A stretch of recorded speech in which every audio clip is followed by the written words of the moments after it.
Here's a great question.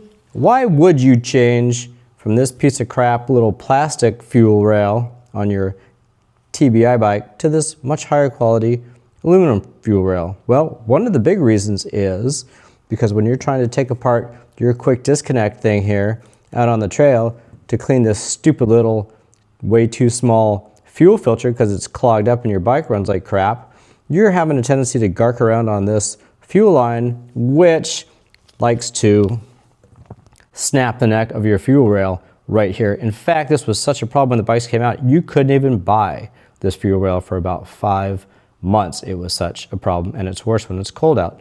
So we came up with this much better quality aluminum one. There's the first reason. This video is all about changing the fuel rail and why. Well, we already showed you the first reason. The second reason is the holes, the transfer holes for the fuel. This one here is relatively small compared to the one in ours, which is double the size. You can see a good comparison here,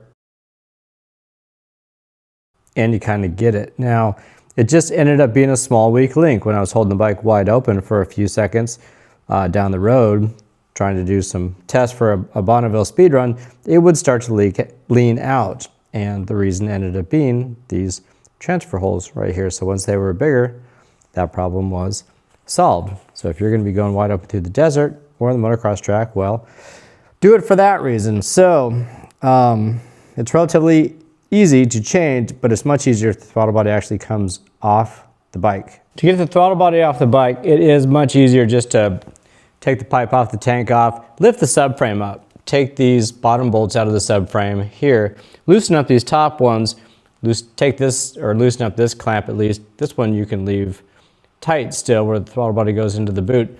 Twist the subframe up, and then you can get to everything, and then go ahead and tighten this one down here, and that will hold it up in place. Loosen this clamp up here, your throttle body will come off, and you can turn it enough to work on it right here if you want, or you can just take it out of the bike. So this comes off relatively easy.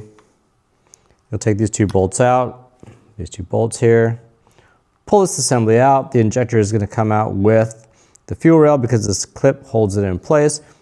You can put a screwdriver in here and just pull the thing out, expand the sides on the dumb thing, and take the clip out, and then the injector will come right out. Somebody was worried that the injector was going to fall out without the clip, and I have no idea where it's going to go. That's just held in there for assembly.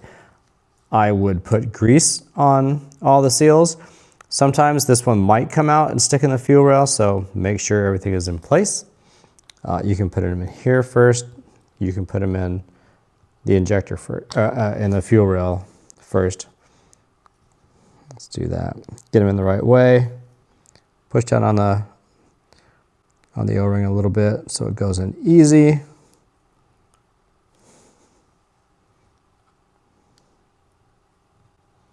And everything's pretty simple.